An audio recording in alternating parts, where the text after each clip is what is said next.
personally will say, and I'll still continue to do our lot party quick tips, but this trying to do something new.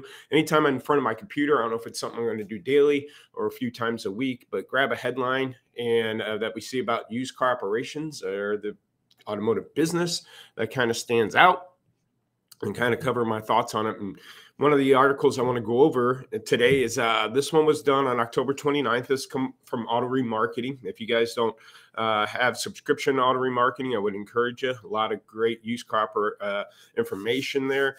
This happens to be a little bit of the premium content, meaning you got to be a member to read this article. I'm not going to quote the whole thing, just give you some snippets of it.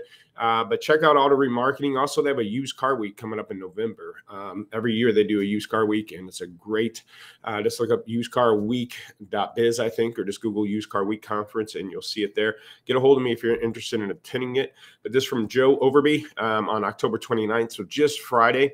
And in there, they quote Jonathan Banks from J.D. Powers, and basically headline being that the fact that wholesale is a 25-year first. Wholesale prices climb in October. So as we know, wholesale is high, and they continue to talk about it's 25 years since the last time it's been this high in October. So this typically doesn't happen.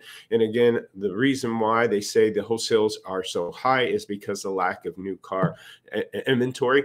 And so obviously, this isn't going to go away. It's going to be here for a little bit. It's going. They'd say about the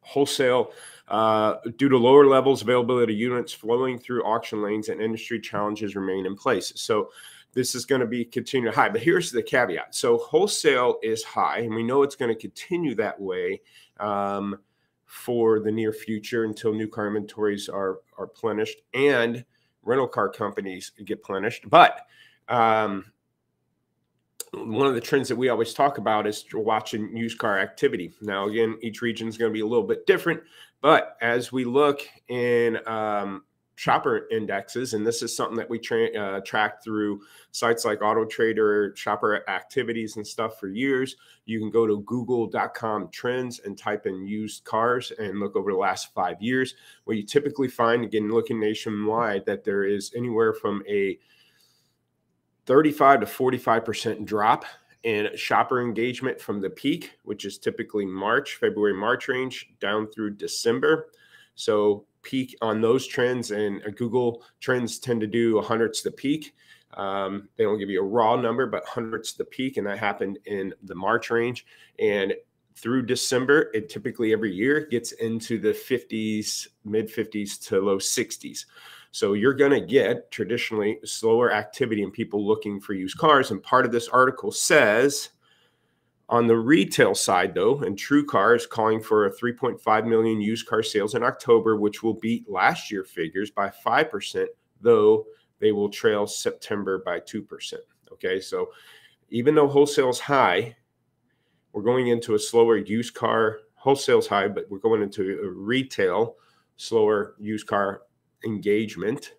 And and October looks like it'll be on pace to be 2% lower than September.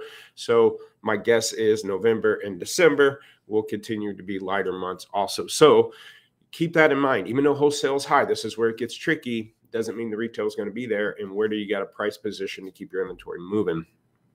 So again, this is just one of those headlines that I wanted to pull out. Maybe it's something I do every day if there's some good headlines that I can comment about. But I would just, again, keep your inventory clean. Do run on a 60-day policy, because anything you're buying today will be aged by the end of December. And if that activity continues to be light, you also have to weigh in. My thoughts are with this, you also have to weigh in inflation, gas prices, and food shortages, and Christmas presents going into pulling out of people's pocketbooks right now. So running and buying a car that they want and not need is nothing that's going to be on people's radar right now. So I think these numbers are going to continue to stay high in wholesale, but doesn't mean it's going to reflect on the retail end. Meaning here, what I mean is you can't overprice your cars to the market and assume they're going to sell as quick as they used to. Before, you could ask 110% and the car would leave your lot, or 105, and your profit margins are going to shrink. Yes, people used to pay 18.5 retail for this car. Now it's going to go for 19. I understand that part. But even though if the retail price now is 19, doesn't mean you get to ask 19.5 or 20 and assume it's going to go, and you're still going to make your spread on profit because you got to pay up at the lane for it. Okay. So just watch how you price it, keep that inventory moving, keep that middle bucket clean. But again, with wholesale being high in October as a headline, doesn't mean retail is going to be there. So keep it clean. Again, this is Jason Rice, Lotpop. You want to see how we can help you, just go